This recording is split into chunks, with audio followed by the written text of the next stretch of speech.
Le Real Madrid compte dans ses rangs l'un des talents les plus prometteurs du football européen, Arda Güler. Cependant, la stratégie mise en place par Carlo Ancelotti avec le jeune Turc commence à susciter des doutes. L'entraîneur italien, connu pour son expérience et sa prudence, gère les minutes d'Arda Güler avec une extrême prudence, au point que sa présence sur le terrain relève presque du témoignage. Carlo Ancelotti estime que Arda Güler n'est pas encore prêt à assumer un rôle plus important dans une équipe pleine de stars et avec des exigences au plus haut niveau. Cette position contraste avec les performances du joueur turc lorsqu'il en a eu l'occasion. Dans les quelques minutes qui lui sont accordées, Arda Güler fait preuve d'un talent inépuisable, d'une créativité hors du commun et d'une maturité que peu de joueurs de son âge possèdent. Le jeune milieu de terrain, l'un des grands paris pour l'avenir des Blancos, a clairement indiqué qu'il était prêt à jouer un rôle plus important. Chaque touche de balle semble être une déclaration d'intention, il a la qualité pour faire la différence et être un élément clé dans le présent de l'équipe, et pas seulement dans le futur. Carlo Ancelotti doit revoir sa stratégie. Si l'adaptation progressive des jeunes talents peut s'avérer efficace dans certains cas, priver Arda Güler de minutes supplémentaires pourrait entraver sa croissance et gaspiller une ressource qui, dans le contexte actuel, pourrait apporter dynamisme et créativité à l'équipe. Le Real Madrid ne peut pas se permettre de gaspiller le potentiel d'un joueur qui promet de devenir une référence mondiale. L'engagement envers Arda Güler doit être immédiat, l'avenir commence aujourd'hui. Gianluigi Donnarumma vit une période difficile au Paris Saint-Germain. Depuis qu'il a été titularisé après l'éviction de Keylor Navas, l'Italien a été le premier choix entre les deux gardiens. Mais cette saison, ses performances ont été remises en question, notamment en Ligue des Champions, où les doutes sur son niveau à des moments clés ont suscité des critiques constantes. L'arrivée cet été de Matvei Safonov, pour lequel le club a déboursé 20 millions d'euros, a intensifié la concurrence. Le jeune Russe, originaire de Krasnodar, profite des opportunités que lui offre Luis Enrique, qui a opté pour une rotation dans les buts. Matvei Safonov a répondu par des performances solides, comme lors de la récente victoire contre Toulouse, montrant clairement qu'il est prêt à prendre plus de responsabilités. Gianluigi Donnarumma, quant à lui, continue d'être pointé du doigt pour ses erreurs occasionnelles, comme le but encaissé contre l'Atlético Madrid qui a scellé la défaite parisienne. La presse française n'a eu de cesse de se demander si le gardien italien était l'homme de la situation pour diriger l'équipe dans les moments décisifs. Luis Enrique, connu pour son management impitoyable, a laissé entendre que personne n'était assuré de son emploi, et la concurrence dans les buts ne fait pas exception à la règle. Le match contre le Bayern Munich sera déterminant pour l'avenir de Donnarumma au Paris Saint-Germain. Un nouveau faux pas pourrait compromettre sa position, tandis que Matvei Safonov attend sa chance de s'imposer comme le nouveau gardien parisien. Stanislav Lobotka, l'un des piliers de l'entrejeu de Naples, pourrait être proche d'un transfert au Paris Saint-Germain. À 30 ans, le Slovaque s'est imposé comme l'un des milieux de terrain les plus fiables d'Europe, ce qui n'a pas échappé à Luis Enrique, l'entraîneur du club parisien, qui s'intéresse depuis longtemps à l'arrivée de Stanislav Lobotka dans ses rangs. Cet été pourrait être le bon moment pour finaliser son arrivée dans la capitale française, dans un mouvement qui promet d'être l'un des plus gros titres du marché. Depuis son arrivée à Naples, Stanislav Lobotka est un élément essentiel de la formation napolitaine, se distinguant par ses capacités de distribution, de récupération et de lecture du jeu. Sous la houlette de Luciano Spalletti, il a joué un rôle clé dans la conquête du dernier Scudetto, confirmant ainsi qu'il est l'un des meilleurs à son poste. Toutefois, à 30 ans, le milieu de terrain pourrait chercher un nouveau défi dans un autre championnat, surtout s'il s'agit d'une équipe qui a des ambitions en Ligue des Champions, comme le Paris Saint-Germain. L'intérêt du Paris Saint-Germain n'est pas nouveau.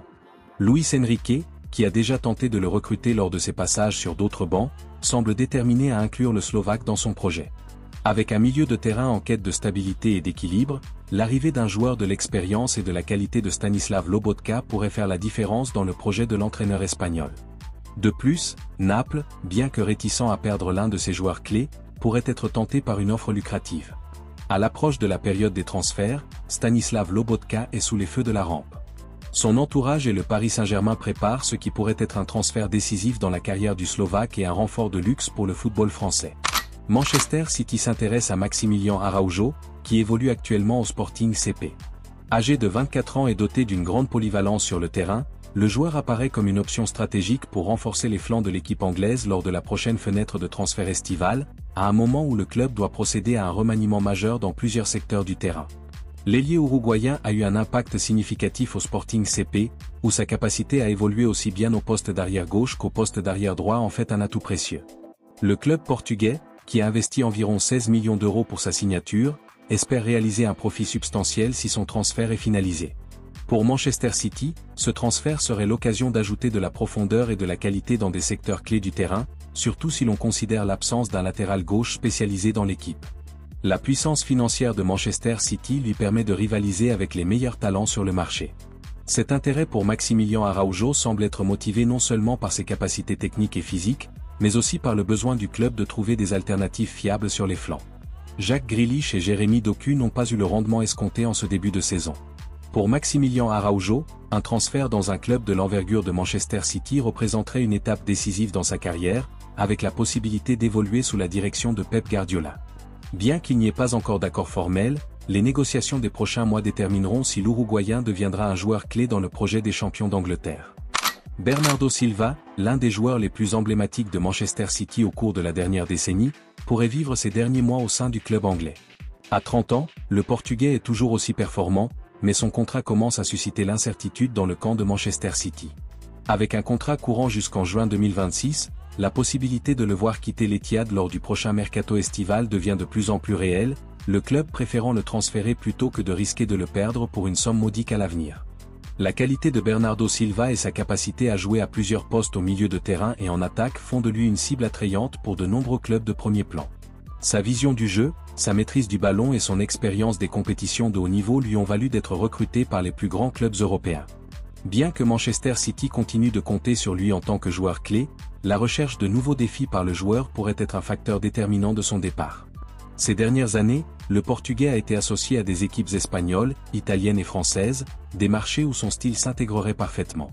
En outre, son leadership et ses antécédents en club et au niveau international lui confèrent une valeur ajoutée, ce qui en fait une recrue stratégique pour tout prétendant au titre. Les discussions pour définir son avenir devraient être l'un des grands enjeux de l'été prochain.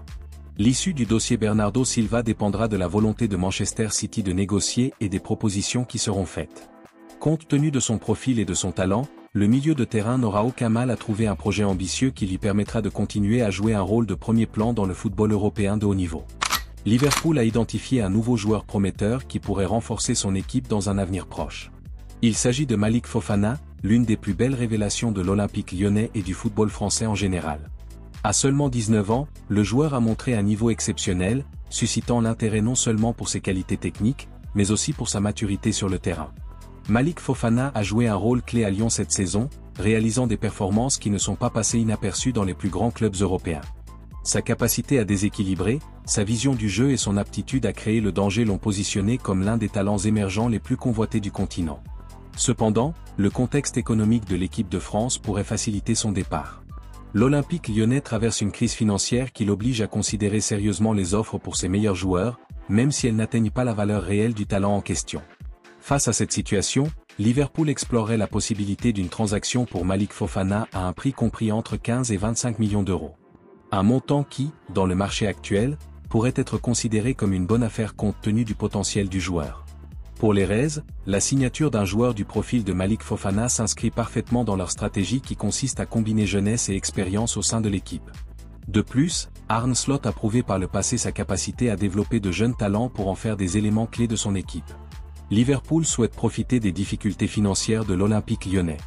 Bien qu'il n'y ait pas encore de mouvement concret, la possibilité de voir Malik Fofana débarquer à Anfield pourrait accélérer les négociations lors de la prochaine fenêtre de transfert. Lyon, pour sa part, cherchera à tirer le meilleur parti du transfert de Malik Fofana. Chelsea continue d'évaluer la possibilité de recruter l'attaquant de Brighton Evan Ferguson, qui, à 20 ans, est devenu l'un des talents les plus prometteurs de la Premier League. Les Blues cherchent à renforcer leur attaque avec une offre à long terme, et l'Irlandais, avec son explosion de buts et sa projection, entre parfaitement dans les plans du club londonien dirigé par Enzo Maresca. Evan Ferguson a prouvé sa valeur au niveau de l'élite du football anglais, s'imposant comme un joueur clé de Brighton. Sa capacité à s'adapter au rythme et aux exigences de la Premier League l'a placé dans le collimateur de plusieurs grands clubs, mais Chelsea semble mener la course à sa signature. Cependant, l'évaluation élevée de son transfert, que Brighton a fixé à environ 120 millions d'euros, complique les négociations et pourrait être un point de discorde entre les deux clubs. Pour Chelsea, l'arrivée d'Evan Ferguson représenterait une solution aux besoins de profondeur et d'efficacité en attaque. Bien que Nicolas Jackson ait montré des signes de qualité, le manque de cohérence offensive reste un problème pour les Blues. Evan Ferguson apporterait non seulement des buts, mais aussi de la jeunesse et un immense potentiel. Brighton, de son côté, ne semble pas prêt à laisser partir sa star montante, surtout dans un marché où les attaquants de qualité sont très prisés. Cependant, la puissance financière de Chelsea pourrait être décisive. S'ils parviennent à conclure l'affaire, Evan Ferguson aura l'occasion de faire un bond en avant dans sa carrière et d'évoluer au plus haut niveau à Stamford Bridge.